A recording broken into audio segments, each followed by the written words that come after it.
तो हाँ दोस्तों, ये power truck 439 DS diesel saver power truck, ये 439 DS है। 39 HP की रेंज में ट्रैक्टर आता है और इसका क्लच जॉब है, क्लच जॉब करना है हमें, ठीक है।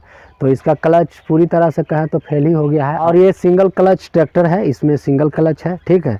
तो इसका क्लच पूरी तरह से फेल हो चुका है और इसी का क्लच जॉब करना है, ठीक है। और अभी जितने भी सिंगल क्लच का ट्रैक्टर आ रहा है उसमें डायफ्राम आ रहा है, जो कि उसमें उसका क्लच सॉफ्ट होता है और उसमें सेटिंग का भी ज़रूरत नहीं होता है, ठीक है। उसमें बस प्रेशर प्लेट को लगाइए, असेंबल कीजिए और टाइट कीजिए और अपने आप उसका जो फिंगर पत्ती है वो सेटिंग पे आ जाता है। लेकिन ये जो फिंगर प्रेशर प्लेट है, फिंगर सिस्टम, इसमें इसका सेटिंग करना होता है फिंगर का, ठीक है। क्लच का किस तरह से कितना सेटिंग रखना है, कितना mm पे इसका फिंगर सेटिंग देना रहता है। तो इसका ये देख सकते हैं अभी ये क्लच पैनल, ऐसा नहीं है कि इसका क्लच पैनल इतना फॉल्स है, क्लच तो सेटिंग है, क्लच रड है, एडजस्टर रड, ये पूरी तरह से सेटिंग है। लेकिन उसके बावजूद भी ये देख सकते हैं इसका क्लच पैनल पूरा नीचे जा रहा है, ये देख सकते हैं पूरा नीचे जा रहा है डाउन में। तो ये क्लच पैनल के हिसाब से इसका ये पूरा जो फिंगर है वो फिंगर घिस चुका है, चलते चलते ज़्यादा दिन यूज होता है तो फिंगर घिस भी जाता है, घिसावट हो जाता है, घिस चुका है। और इसका रिलीज बैरिंग, उसका भी पोजीशन देखेंगे, जब इसका फिंगर घिसा होगा तो इसका रिलीज बैरिंग भी स्वाभाविक है कि इसका रिलीज बैरिंग भी ख़राब हुआ होगा, घिसा होगा। तो हमें मुख्य रूप से इसका फिंगर चेंज करना है और उसके बाद में इसका release bearing, clutch release bearing. तो अभी तो हम इसे दो पार्ट में करेंगे, क्लच पार्ट से अलग करेंगे और खोलने के बाद दिखाते हैं कि क्या इसका कन्फर्म, खोलने के बाद ही पता चलेगा कि क्या इसमें इसका क्या पोजीशन है क्लच सिस्टम को, ठीक है। और उसके बाद इसका सिस्टम को देखने के बाद कौन कौन सा पार्ट्स ख़राब है और कौन सा चेंज करना है, और क्लच का इसका finger, single clutch finger system वाला जो है उसका फिंगर सेटिंग कितना करना है, कितना mm पे कंपनी का सेटिंग होता है, ठीक है। वो सेटिंग को भी दिखाएंगे, ठीक है। तो अभी तो हम यहाँ से जल्दी से क्लच पार्ट से इससे पहले तो अलग करना है और जो जो पाइप कनेक्शन और जो जो सिस्टम को खोलना है और खोलकर यहाँ क्लच पार्ट से दो पार्ट कर लेते हैं पहले। उसके बाद में इसका पोजीशन हम आप लोगों को भी दिखाएंगे कि क्या पोजीशन है, या प्रेशर प्लेट ही पूरा ख़राब है या क्लच प्लेट भी ख़राब है। जब क्लच खुलता है तो पूरी तरह से उसका एक बार कंप्लीट सेटिंग देख लेना होता है। अगर क्लच के साथ अगर क्लच प्लेट भी ख़राब हुआ या प्रेशर प्लेट में भी रन आउट है, क्या है पोजीशन, वो तो सब सारा पोजीशन खोलने के बाद ही पता चलेगा। तो तब तक के लिए जल्दी से हम इसका एक क्लच पार्ट से अलग कर लेते हैं, उसके बाद इसका पोजीशन दिखाते हैं और इसका सेटिंग भी दिखाएंगे, ठीक है। इसका फिंगर का सेटिंग कितना करना है। इसे हमने क्लच पार्ट से अलग कर लिया है, जैसा कि देख सकते हैं ये दो पार्ट में यहाँ से क्लच पार्ट से अलग अलग हो गया है। और इसका जो हमने खोलने से पहले पोजीशन दिखाया था क्लच का, और ये देख सकते हैं ये जो क्लच पैनल था ये पूरी तरह से दबाने पे उस समय हमने दिखाया था पूरी तरह से एकदम से नीचे आ रहा था, एकदम पौधान के पास इस तरह से। जो कि इसका जो क्लच मिलाने का एडजस्टर रड है वो भी यहाँ से देख सकते हैं करीब करीब लास्ट ही था, अब इसमें भी जगह नहीं बचा हुआ था, आगे भी और इसका पीछे भी, ठीक है। और उसके बाद भी एक क्लच पैनल बिल्कुल से एकदम नीचे पौधान के पास जा रहा था, ठीक है। तो हमने इसे तो दो पार्ट में कर लिया है। तो उसका क्या प्रॉब्लम था जिसके कारण से इस तरह से प्रॉब्लम हो रहा था, और ये पूरी तरह से समझे तो ये क्लच फेल ही हो गया था, ठीक है। इतना लास्ट तक तो क्लच चलाना नहीं चाहिए, इसके पहले ही थोड़ा सा सावधानी रखना चाहिए। और पहले से ही इसमें भी आवाज़ आता होगा। इसका रिलीज बैरिंग देख सकते हैं किस तरह से टूटा हुआ है, ये बहुत ज़्यादा लास्ट तक ट्रैक्टर चलते रह गया। और इसका क्लच बैरिंग में भी आवाज़ होगा और प्लेइंग भी होगा, ऐसा नहीं है। लेकिन इस तरह से ये देख सकते हैं इसका क्लच मिलाते मिलाते यहाँ से इसका एडजस्टर भी लास्ट हो गया और ये क्लच रिलीज बैरिंग भी पूरी तरह से एकदम टूट चुका है। और उसके साथ में ये देख सकते हैं इसका ये क्लच बैरिंग जो है रिलीज बैरिंग, उसका ये टूटा हुआ पार्ट है। ये देख सकते हैं कितना लास्ट पोजीशन तक ये चला है, इतना लास्ट तक तो खैर चलाना ही नहीं चाहिए। इससे पहले ही सावधानी पूर्वक से जब भी क्लच में प्लेइंग आए या किसी तरह का साउंड आए तो पहले से ही इसका जॉब करा लेना चाहिए समय रहते। नहीं तो ये बाद में जब आप ट्रैक्टर को चलाते रहेंगे तो किसी समय भी आपका क्लच फेल हो सकता है, और फेल होगा तो फिर बहुत बुरी जगह में फंस सकते हैं।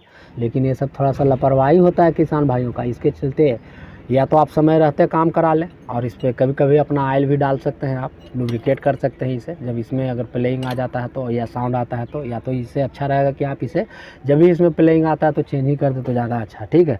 और उसके बाद दूसरा नंबर है यही इधर जो ये फिंगर, इसका देख सकते हैं तीनों फिंगर किस तरह से घिस चुका है, इतना लास्ट पोजीशन तक ही हुआ है इसका क्लच, ठीक है। इतना लास्ट तक नहीं करना है, ये बहुत ख़तरनाक है, ठीक है, डेंजरस है। इतना लास्ट तक क्लच को यूज करना डेंजरस साबित होता है। इससे कहीं भी किसी तरह से भी एकदम हल्का सा ये बचा हुआ था, थोड़ा सा ये बचा हुआ था, ये बचा हुआ था। इस तरह से क्लच को यूज करने में कभी भी धोखा हो सकता है, ठीक है, ट्रैक्टर एक्सीडेंट भी हो सकता है, ठीक है। तो इसके लिए क्लच को समय रहते थोड़ा भी प्लेइंग आए, ये फिंगर घिसेगा या ये रिलीज वायरिंग में प्लेइंग आएगा, तो सबसे पहले तो इसमें इसका क्लच पैंडल में फ्री प्ले ज़्यादा हो जाएगा मिलाने के बाद भी, ठीक है। तो इससे हमें समय रहते ही काम कराना अच्छा होता है। तो अभी तो देख सकते हैं इसका तीनों फिंगर को हमें चेंज ही करना होगा, इसे चेंज करेंगे मुख्य रूप से। और इसका सेटिंग में होता है, वो सेटिंग को भी हम इसमें करेंगे, सेटिंग करना होगा क्योंकि ये फिंगर का प्रेशर प्लेट है, तो इसमें हमें फिंगर ही लगाना होगा। तो अभी तो हम इसे खोल लेते हैं पूरी तरह से, ठीक है। इसका प्रेशर प्लेट को ये 15 mm के 6 बोल्ट को खोलना होगा, और खोल कर निकालते हैं बाहर। उसके बाद इसका क्लच प्लेट का स्थिति भी दिखाएंगे कैसा पोजीशन है, और फिंगर को चेंज करेंगे। तो तब तक के लिए वीडियो में बने रहें। तो जैसा कि देख सकते हैं ये इसका जो फिंगर था कटा हुआ था, कितना घिसा हुआ था। तो इसमें हमने ये तीनों फिंगर को चेंज किया, और ये तो प्रेशर प्लेट ठीक ही है, और कुछ किसान के पास बजट भी कम था, जिसके कारण से बस इसको हमने रिपेयर कर दिया है कम पैसा में। और किसान के पास बजट कम होने के कारण से बस ये 3 फिंगर को ही हमने चेंज किया है, ये जैसा कि देख सकते हैं। और पहले जो फिंगर हमने दिखाया था पुराना वाला, जो कि ये किस तरह से घिस कर ये बिल्कुल इसका जो फेस था बिल्कुल कटा हुआ था, तो ये भी चेंज कर दिया तीनों पुराना फिंगर को, और ये नया फिंगर को हमने असेंबल कर लिया है। और दूसरा इसका रिलीज वायरिंग ये है, जो कि रिलीज वायरिंग भी हमने दिखाया था किस तरह से टूटा हुआ था, ये पुराना वाला बिछड़ा हुआ था। तो ये रिलीज वायरिंग को भी हमने नया असेंबल कर लिया। और उसके बाद ये तीसरा नंबर में ये क्लच प्लेट, जो कि ये क्लच प्लेट भी इसका घिसा हुआ था, और उसका रिपीट और स्प्रिंग भी बाहर निकला हुआ था। तो हमने दिखाया नहीं आप लोगों को पुराना क्लच प्लेट किस तरह से था, लेकिन ये देख सकते हैं इसका एक क्लच प्लेट भी नया असेंबल करना है। और ये जेन्युइन इसको ट्रैक्टर का पार्ट्स है, ओरिजिनल पार्ट्स। और इसका पार्ट नंबर देख सकते हैं D10011720.9। Disc assembly clutch 11 inch में आता है, ये सिंगल क्लच। और इसके बाद ये रिलीज वायरिंग का है, वायरिंग असेंबल क्लच, ये देख सकते हैं इसका पार्ट नंबर है D10014030.9 वायरिंग असेंबली क्लच, ठीक है। और ये फिंगर का जो था, ये फिंगर का आप देख सकते हैं पार्ट नंबर, जो हमने 3 फिंगर को चेंज किया। तो D10075400.9 किट क्लच रिपेयर 11 इंची। ये जो फिंगर आता है पूरा फुल सेट आता है, इसमें स्प्रिंग वगैरह सारा सेट रहता है। और इसका पार्ट नंबर तो आपने देखा, ये D10075400। और इसका प्राइस की बात करें तो 1047 रुपये देख रहे हैं। और रिलीज वायरिंग का प्राइस भी देख सकते हैं 705 रुपया। और क्लच प्लेट का प्राइस 2504 रुपया, ठीक है। तो यही सब सारों पार्ट्सों को हमने चेंज किया, और यही प्रॉब्लम था। तो अभी हम इसको असेंबल करते हैं नया क्लच प्लेट को लगाकर, और उसके बाद हम इसका सेटिंग दिखाएंगे, फिंगर का सेटिंग कितना होता है, कितना रखा जाता है। तो अभी हम जल्दी से ये प्रेशर प्लेट को और क्लच प्लेट को लगाकर असेंबल करते हैं फ्लाईव्हील में, ठीक है। और असेंबल करने के बाद हम इसका फिंगर की हाइट को सेट करेंगे, तो आप लोगों को दिखाएंगे कि कितना सेट करना है और कितना इसका सेटिंग रहता है। तो तब तक के लिए आप लोग वीडियो में बने। तो अभी हमने इसका प्रेशर प्लेट और जो नया क्लच प्लेट हमें चेंज करना था उसे हमने असेंबल कर लिया, जैसा कि देख सकते हैं। नया वाला क्लच प्लेट भी लगा लिया, और ये प्रेशर प्लेट को भी इसके जो 6 बोल्ट है 15 mm का, उसे हमने अच्छे से टाइट कर लिया फुल। और अभी हम इसका फिंगर सेटिंग, जो कि ये फिंगर है, ये तीनों फिंगर को हाइट पे एक सेटिंग करना होता है, वो ज़रूरी है।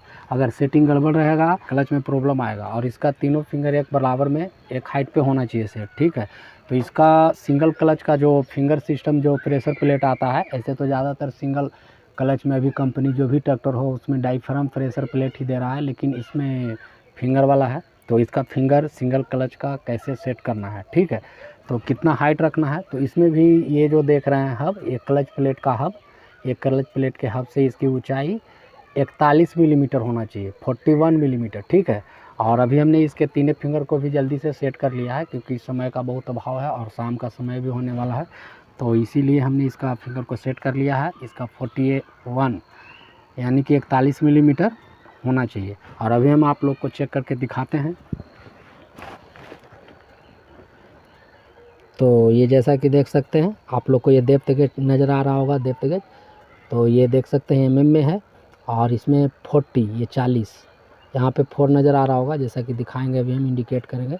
तो यहाँ पे 10 mm हुआ, 20 mm दो के पास हुआ, 30 mm 3 के पास हुआ, जहाँ पर 3 लिखा हुआ है, और ये 4 के पास में पूरे 40 mm हुआ। ठीक है, तो हमें कितना देना है, 41 mm यानी कि 41 mm।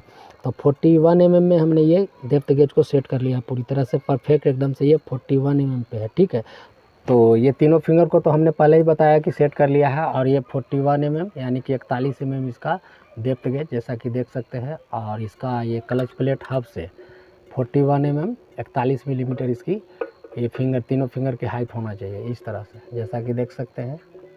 ये बिल्कुल परफेक्ट एकदम से हब पे बैठना चाहिए। ठीक है, ये दिखाई दे रहा होगा आप लोग को क्लच प्लेट का हब, और ये फिंगर की हाइट से ये डेप्थ गेज का हेड फेस से टच होना चाहिए इस तरह से, और नीचे में ये क्लच प्लेट का हब से ये डेप्थ गेज को भी टच होना चाहिए। तो ये देख सकते हैं 41 mm जो कि हमने पहले ही इसे सेट कर लिया, और ये डेप्थ गेज भी फिर से दिखा दे रहे हैं। ठीक है, कि 41 mm पे हमने इसे सेट किया है।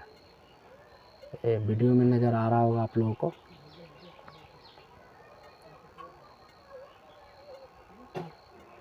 तो जैसा कि देख सकते हैं, ये आप लोगों को नज़र आ रहा होगा 41 mm। ठीक है, तो ये देख सकते हैं ये बिल्कुल से क्लच प्लेट और ये फिंगर हेड फेस से टच है, और ये दूसरा वाला ये भी देख सकते हैं बिल्कुल परफेक्ट है, और ये तीसरा वाला ये भी देख सकते हैं, इधर से भी लगा कर दिखाएंगे। तो ये देख सकते हैं डेप्थ गेज बिल्कुल पूरी तरह से, देखिए हम हिला रहे हैं डेप्थ गेज को, और पूरी तरह से ये डेप्थ गेज क्लच प्लेट के फेस से टच है, और ये फिंगर के जो हेड है उससे भी टच है डेप्थ गेज, दोनों फेस से, फिंगर का फेस और ये क्लच प्लेट का फेस से डेप्थ गेज टच है। तो यानी कि इसका तीनों फिंगर 41 mm 41 mm पे पूरा तरह से ये सेट हो चुका है परफेक्ट, ये दूसरा ये और तीसरा ये। ठीक है, ये देख सकते हैं ये टच है। तो जो फिंगर वाला जो प्रेशर प्लेट आता है सिंगल क्लच में खास करके, तो इसका पावर ट्रक का या तो 434 हो या 439 हो, जो भी ट्रैक्टर हो उसका 41 mm इसका सेटिंग देना है। ठीक है, और बाकी का इसका क्लियरेंस भी चाहिए, जैसे जैसे ट्रैक्टर चलेगा तो वैसे वैसे इसका एक क्लच प्लेट घिसेगा, और घिसने के बाद ये ऊपर की ओर आएगा। ठीक है, फिंगर ऊपर की ओर आता है। ठीक है, जैसे जैसे क्लच प्लेट घिसता जाएगा, पतला होगा चलने के बाद, वो तो स्वाभाविक है कि कुछ दिन चलेगा तो घिसावट तो धीरे धीरे होगा ही, तो ये फिंगर ऊपर की तरफ आता है इस तरह से। ठीक है, तो इतना गैपिंग ऊपर में भी चाहिए, तो इसीलिए इसका फिंगर का हाइट सेट करना ज़रूरी होता है एक लिमिट पॉइंट पे। ठीक है, और कंपनी भी बताता है कि 41 mm इसका फिंगर का सेटिंग हाइट रखना है, ये क्लच प्लेट के फेस से फिंगर की हाइट। ठीक है, और यहाँ भी इस तरह से देख सकते हैं ये फिंगर का ये प्लेइंग भी इस तरह से होना चाहिए ऊपर में, क्योंकि जब ये चलेगा ट्रैक्टर तो इसका क्लच प्लेट घिसेगा तो पतलापन होगा, जब क्लच प्लेट पतला होगा तो ये फिंगर ऊपर की तरफ आता है। ठीक है, तो ये भी स्पेस चाहिए। ठीक है, नहीं तो ये क्या होगा, अगर ये ऊपर वाला सेटिंग नहीं रहेगा तो ये क्या प्रॉब्लम होगा कि ये इसमें टच हो जाएगा और ये रोक लेगा इस तरह से। ठीक है, जिसके कारण से आपका क्लच सही से एंगेज नहीं हो पाएगा। ठीक है, यानी कि क्लच प्लेट पूरी तरह से एंगेज नहीं हो पाएगा, इस तरह का प्रॉब्लम आएगा। ये सेटिंग तो अपने आप आ जाता है, ये बिल्कुल अपने आप आ जाता है, बस एक ही सेटिंग करना है कि इसका क्लच प्लेट से ये फिंगर का हाइट 41 मिलीमीटर। ठीक है, तो तीनों फिंगर का हमने हाइट 41 मिलीमीटर पर सेट किया, और अब हमें इसके जो हमने 2 पार्ट किया था उसे असेंबल करना है, और बाकी इसमें एक और पार्ट्स को लगाना बाकी है जो कि ये है रिलीज बेयरिंग। ठीक है, तो इसे भी लगा लेंगे, और इसका स्प्रिंग वगैरह भी जो भी है उसे लगाकर असेंबल कर लेंगे, और दोनों स्प्रिंग लगाने के बाद इसके बाद में हम ये ट्रैक्टर को असेंबल करेंगे क्लच पार्ट से, जो हमने खोला था 2 पार्ट में, तो इसे हमें जल्दी से असेंबल करना है। तो बस यही सेटिंग दिखाना था आप लोगों को कि क्लच का फिंगर, जो फिंगर वाला प्रेशर प्लेट आ रहा है सिंगल क्लच में, उसमें किस तरह से उसका फिंगर का हाइट किस तरह से सेटिंग करना है। बस तो ये हमने आप लोगों को दिखाया कि कितना सेटिंग करना है, और बाकी के जो हमने ये 2 पार्ट करने के लिए कनेक्शन को खोला है उससे तो हमें असेंबल ही करना है, तो हम जल्दी से असेंबल करते हैं। तो इस तरह से ट्रैक्टर से संबंधित मैकेनिकल वीडियो देखने के लिए, ठीक है, एक लाइक, सब्सक्राइब और शेयर जरूर करें ताकि हर किसान भाइयों को भी इसकी नॉलेज और जानकारी मिले। तो बस आज इतना ही, मिलते हैं फिर से अगले किसी नेक्स्ट वीडियो में नेक्स्ट टॉपिक के साथ।